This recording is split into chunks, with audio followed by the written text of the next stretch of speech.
Hi, everyone. Welcome to Waste 360's Nothing Wasted podcast. On every episode, we invite the most interesting people in waste, recycling, and organics to sit down with us and chat candidly about their thoughts, their work, this unique industry, and so much more. So thanks for listening and enjoy this episode.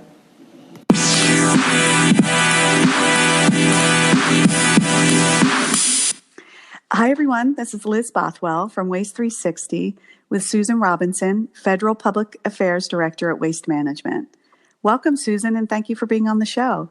Great. So you've had a pretty storied career. Could you please tell us about your background and how you got into this fabulous industry? Certainly wasn't something I anticipated when I went to college, but started out working for an environmental organization. And I thought that I would do more water quality sort of issues and spent some time on the water and really enjoyed that. And then, though, as part of that work with the Washington Environmental Council, it was during the time when the city of Seattle was looking at what they were going to do with their waste in the long run. And I participated on a couple of committees and was smitten by it, really found it very interesting, and ultimately ended up working for the city of Seattle for several years. From there, my career really moved towards a nice rounding of different topics from recycling. I marketed recyclables and did some market studies for recycling and did some compost work for a consulting company as well. And ultimately landed in at Waste Management working with municipal customers for the most part for the first decade of my career. And then over the last several years have been doing public affairs, which more recently actually has evolved to a new position at Waste Management where I'm leading our sustainability team. So we're actually now, I'm Senior Director of Sustainability and Policy for Waste Management, which has just been a really fun transition and kind of, I think, pulling together those 30 years in my career to be able to now really shape this sustainability culture and effort at Waste Management. So it's pretty exciting. Oh, that is exciting. Congratulations. Thank you. So you seem to have a gift for mentoring. Your name is mentioned by so many young professionals and others who have learned from you over the years. Do you make a conscious effort to be an engaged mentor? You know, I will say I won't say I make a conscious effort, to engage, but I will say I do make a conscious effort to respond, if that makes sense. I'm just so thrilled at some of the young professionals who are so passionate about the environment and about making a difference and finding ways to connect what they see we as a company or as an industry are doing. And so just have been so grateful for the opportunity to think about what the future holds and help, if I can, anything I can do to mentor and offer thoughts for folks. I always say they're way smarter than I am. So if I can listen to them, and if there's anything just in my years of experience that I can offer, then great. And if it can be helpful, I'm so happy to be able to do that. Oh, that's fantastic. And I think whether you realize it or not, it's going to be a big part of your legacy. So, oh, that's nice. Thank you. Now, do you think the industry is becoming more diverse? I mean, anecdotally, it looks that way, like you mentioned, with all the smart young professionals coming in, and thankfully to people, women like you who have really spearheaded women in waste. What are your thoughts on the diversity and what the industry looks like now as opposed to when you first began? Yeah, that's a really great question. So when I think about when I first started at Waste Management, boy, did it look different than it does today. And I will also say I feel like there's always been a conscious effort to be inclusive at the company, and I have been so grateful for that. I've never taken that for granted. That inclusivity has really been, I think, conscious, very conscious. I've had some wonderful mentors at Waste Management, quite frankly, and both between women and men. We had a senior vice president for several years who made a point to really help women grow at the company. He was just a wonderful mentor to many of us, and I always look for the opportunity to thank him for what he's done, as well as women who've come before me. So I would say, especially as our industry has become more diverse in what we do, we also are seeing more diversity in who is participating, if that makes sense. We no longer are in the waste industry. We are in a materials management industry. And if you think about all the different places that gives us the ability to engage in different interests and different skill sets, from energy. That's a really interesting one in and of itself. Organics, technology, a huge investments in technology and things that we're doing, and the concepts of sustainability, and really the evolution of those concepts of sustainability as they include more of the social aspects of what we do. That naturally then, I think, lends itself to being more inclusive of a broader skill set, a broader interest, broader type of folks at the company and in the industry. Right. That's true. Now, it seems you're working on that transformation from like the disposal to materials management within waste management. So how are you doing that from your perspective, and where do you see that headed? We actually started down this path well over a decade ago. We looked at what was happening with the tons going to landfills, and we looked and we paid attention and listened to our customers, and we heard loud and clear and started to see in some parts of the country that there was a change taking place. And so we've been very conscious and very deliberate about investing in technologies and programs and research to be able to anticipate that change as to what's coming. So I've been fortunate to be able to be part of that dialogue now for over a decade. And what I've learned over that decade is we are a reflection of our customers, and our customers across the country are very, very different, from different pockets of the country, different areas, even within states. There's a lot of variability. And so one of the things that we always are balancing is, what are our customers ready for? What are they looking for? What are the services that are technically available to our customers? And how can we help really meet the needs of our customers and meet them where they are looking to the future?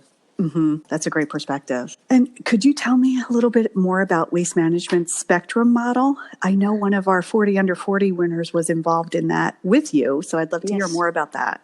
Yes, Rob Hallenbeck is really a gem, and we always say he's the smartest guy at Waste Management, and he's pretty dang smart. So he's really devoted. We worked together to kind of create the model. Several years ago, our CEO came to us, and he basically said, I'm kind of curious that there's a lot of stress on recycling right now. I'd love to know, we can certainly recycle anything. Give us enough money and we can recycle anything. What's the spectrum of choices that we have, and what's the cost for that spectrum of choices of how we manage material, and what's the actual impact? And really, are we looking at it in the right perspective? So we basically took the whole U.S. waste stream, and we looked at the services we provide from, if we were to just collect everything and put it in the landfill, what's the cost and what's the environmental impact, all the way through residential collection of recyclables, commercial collection of recyclables, yard waste, food waste, more processing. What if we then put in a lot of expensive technologies to gasify that material and see what kind of energy we get out of it, and then what's left over after that? And we really found a couple of, I think, key points. One, that sweet spot, which is if we recycle the right things, which is your traditional paper cans, bottles, cardboard, we get about 80% of the environmental impact, and really at the lowest cost overall.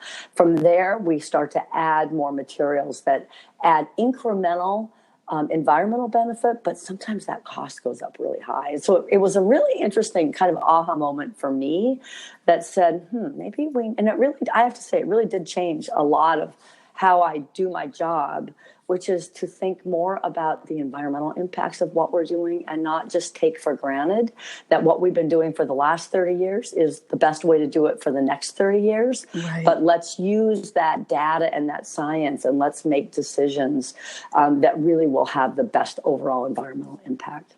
That's great. And do you feel like you've been able to do that, use that data and that science to move forward?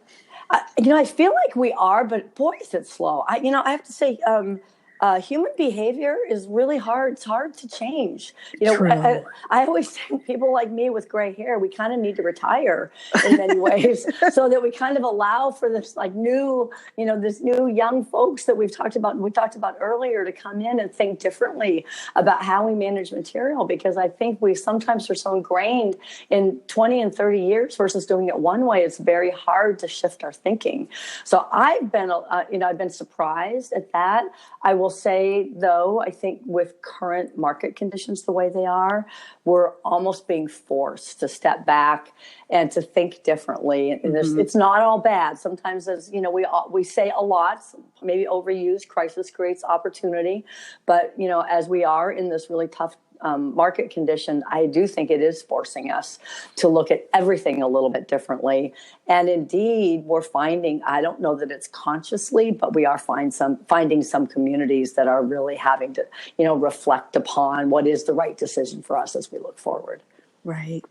And speaking of that, the current market conditions, I know we at Waste 360 have looked to you for your insights amid the China ban woes. And I always loved how optimistic you've been, and how you've kept it in perspective. And you've always taken the long view and said things like, the markets may look different in a few years, but if we rethink recycling, we can make them resilient. So you've always been more solutions oriented.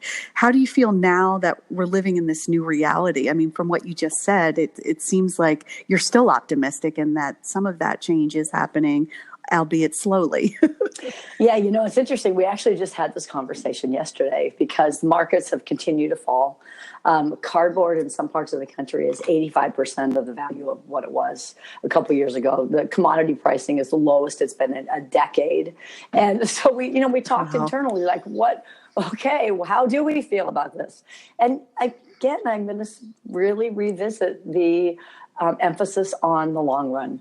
That although this is a prolonged market downturn, we're investing probably more than we've ever invested in our programs and our infrastructure.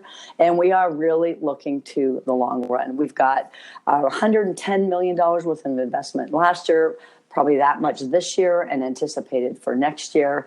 Markets, we can see where the mills are building and expanding, and we can see where demand's going to start pulling its way through again for paper.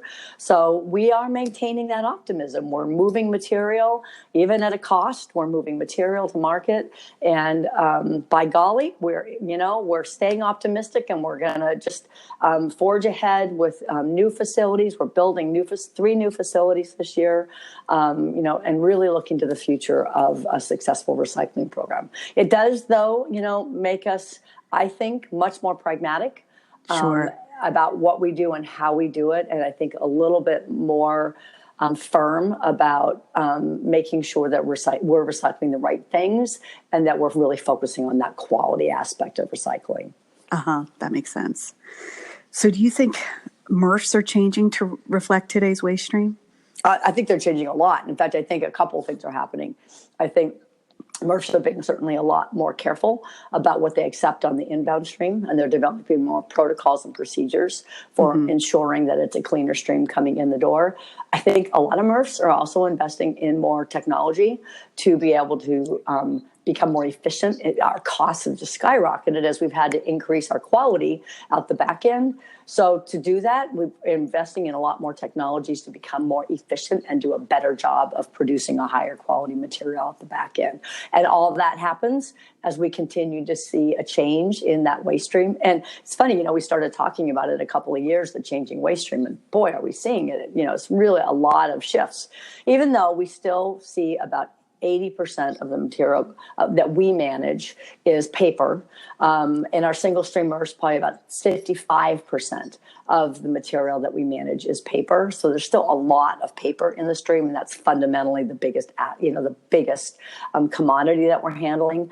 But we have a lot more technology to be able to make sure that we're getting all the right materials in the right places and making sure that it's clean for our end markets. Great.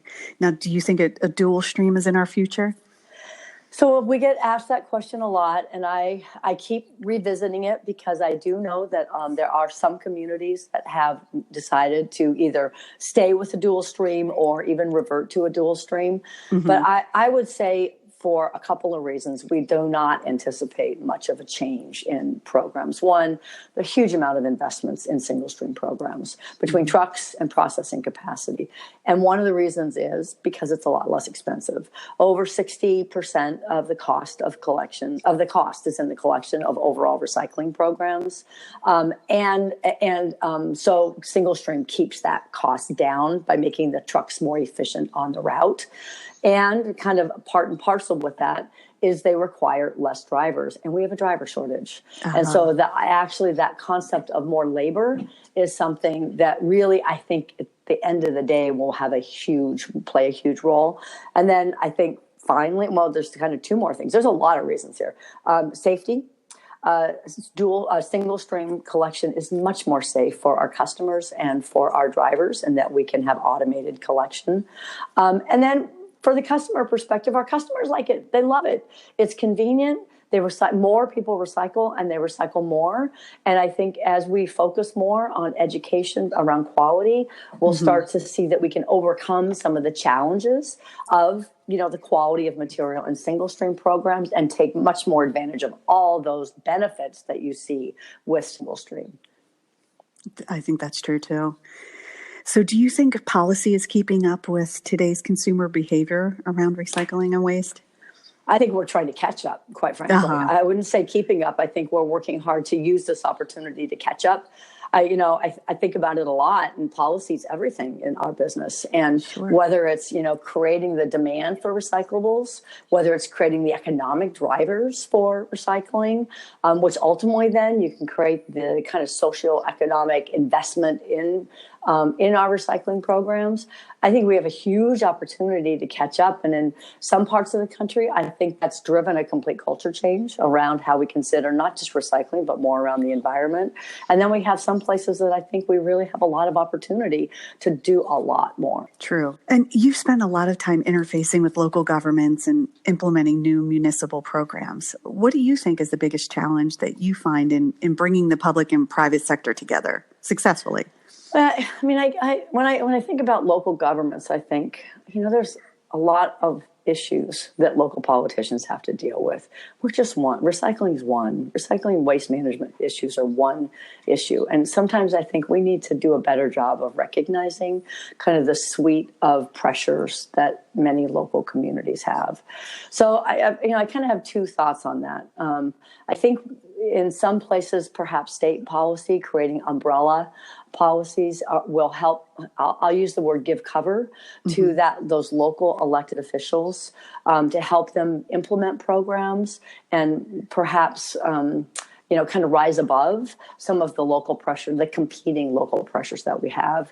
At the same time, I'll say I think we need to recognize that there are a lot of things out there competing for folks' attention. And we need to be very mindful of that and meet people where they are, help them to do the best that they can, and be realistic about our expectations at the same time. I like that, the being realistic, and also being sympathetic and empathetic about everyone else's time, because like you said, everyone's vying for some piece of their attention. So yeah. And there's sometimes we can get pretty deep into the weeds on, how to recycle right and what to recycle. And, if we can't keep it straight, how in the world can we expect folks who have a million other things on their mind to even try to keep it straight? So it's a challenge, I think, that we will probably always struggle with. I don't think there's a simple, easy answer to that. True. And same applies for education of residents and consumers, right? In terms of keeping it simple, because it's the easiest way to change behavior and be consistent. Yes, and that's certainly an area of focus that we've had is, we have our Recycle Often, Recycle Right education program and have spent a lot of time and research making sure that we are understanding what those best ways are to communicate simply to our customers. So a little change of pace. You said a circular economy is aspirational. Could you tell me more about your thoughts on that? Yeah, I think about the circular economy in much the way I think about zero waste, and I also think about circular economy as a partnership or a complement to life cycle thinking. So I'm a big fan of life cycle thinking, the concept of using science, using what we know the emissions analysis is for different activities, materials, and products, and trying to use that to shape how we manage material. So my kind of philosophy I've been evolving towards is if we can not all of a sudden always think about the circular economy, because I'm not sure that's going to drive us to make the right. If all you're thinking about is circularity, you may not make decisions that actually drive the best environmental results.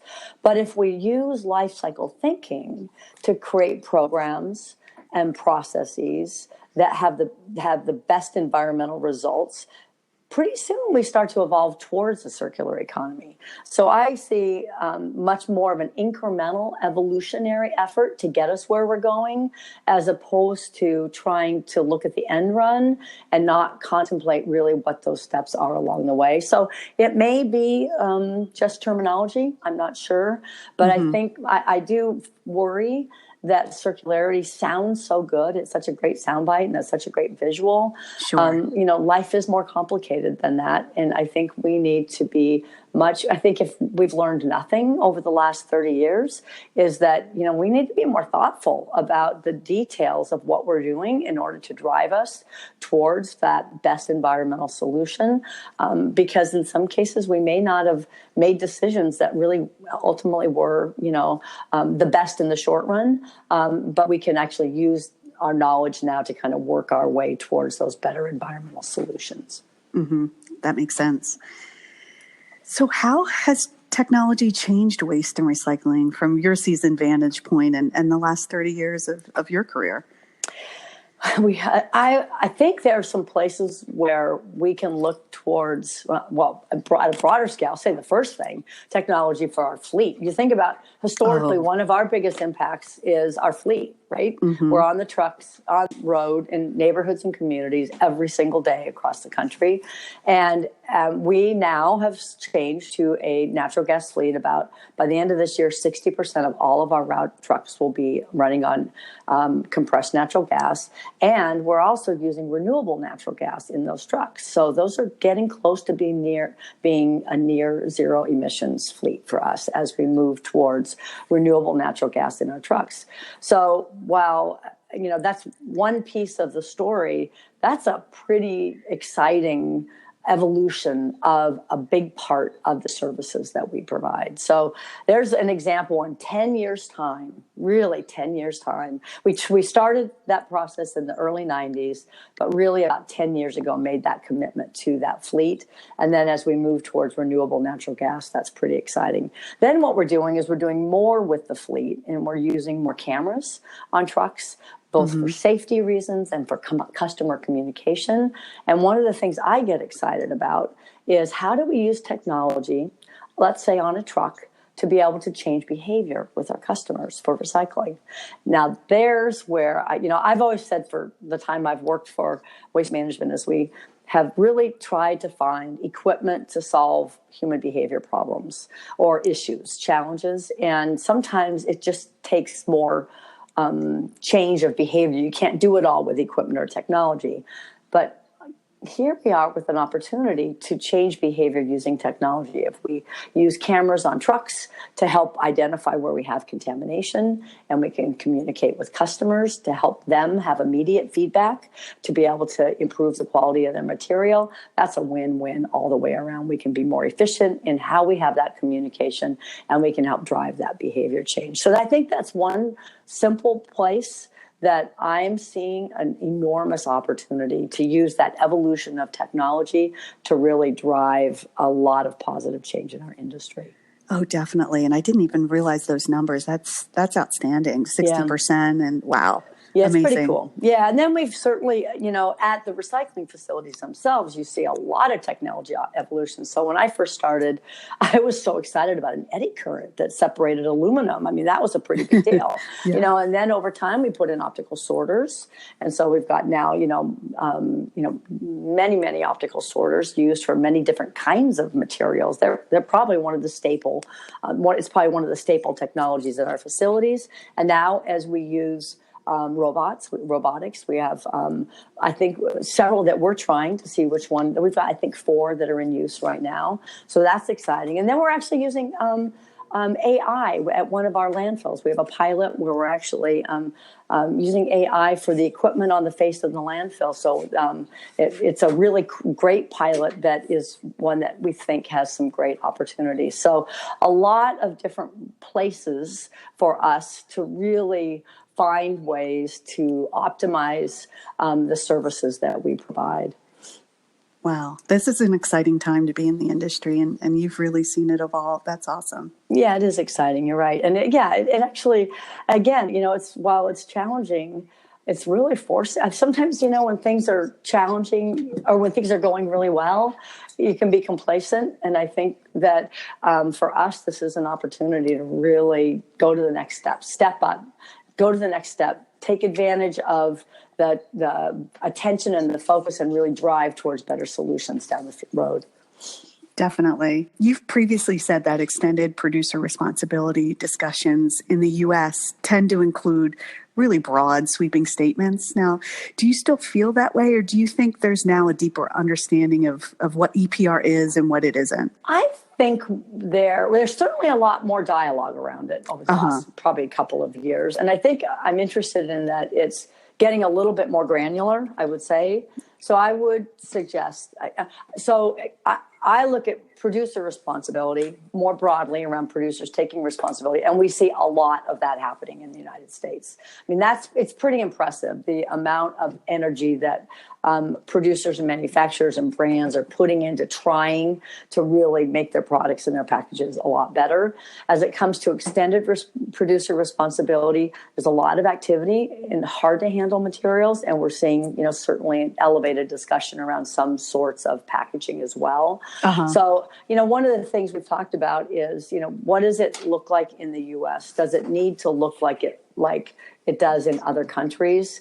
And how can we have a broader dialogue around extended producer responsibility and make sure that folks really understand what it is? Because honestly, when you look at extended producer responsibility, the results aren't, in many ways, there's a whole suite of policies that one can use to drive behaviors. And for example, I look at where I live in the Pacific Northwest, we've got the policies in place that really make, many areas as good as any place in the world. It doesn't require extended producer responsibility. It's just a set of policies that drive that behavior. So I think we are becoming more comprehensive in our discussions to make sure that we're evaluating really what do you give up, what do you gain, what are the pros and the cons, and let's be smart about having that dialogue. Sure, that makes sense. So what else do you think we should be paying attention to in the world of waste, recycling, and organics? I think we need to be, I guess, paying attention to a couple of things. One is demand, the demand for material. And that applies to not only recyclables, but it applies to organics. And I worry that we don't think carefully enough about creating the sufficient demand to pull material through. It creates that manufacturing of that feedstock for other materials that we're still having a hard time adjusting from thinking of a supply side focus and a diversion focus.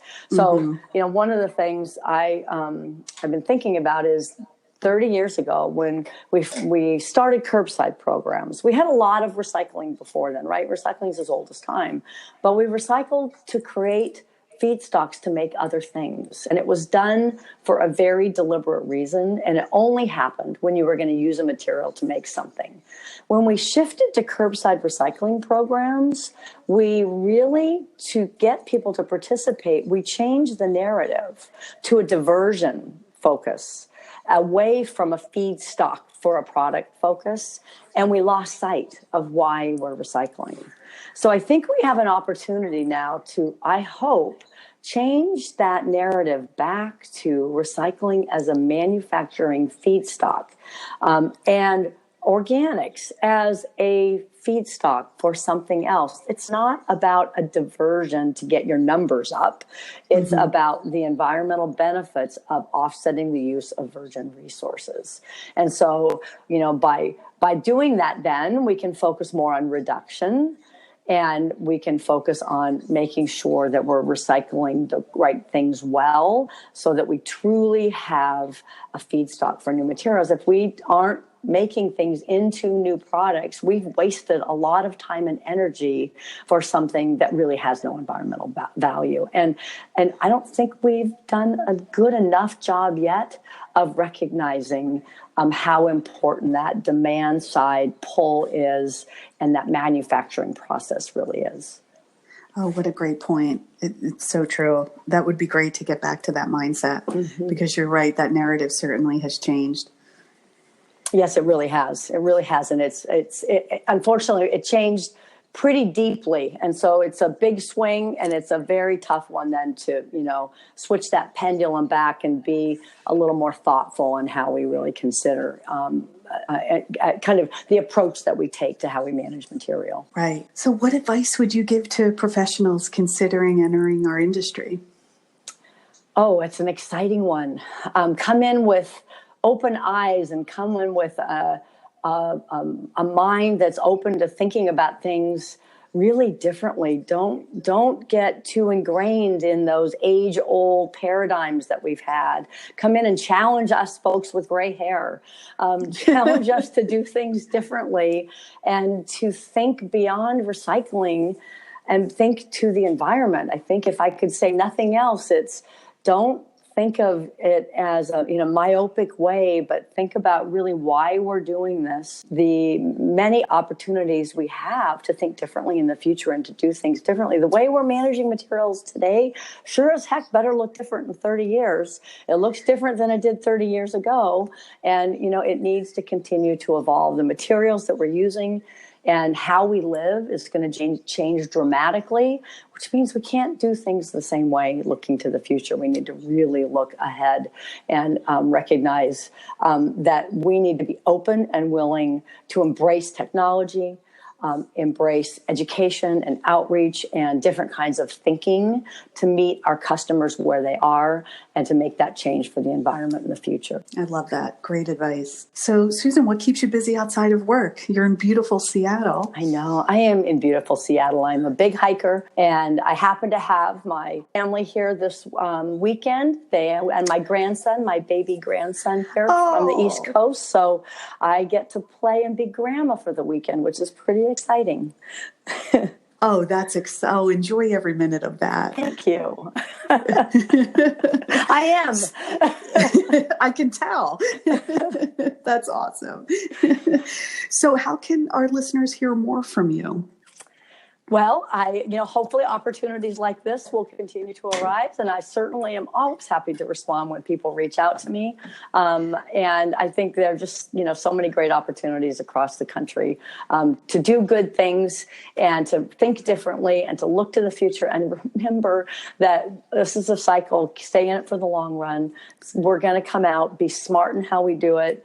Let's be smart with our programs. And we'll work through and really keep the long run in mind, the long term in mind. Oh, that's great. Well, this has been fantastic. Thank you so much for your time and your insights. Our listeners are going to love hearing this. Great. Thank you so much.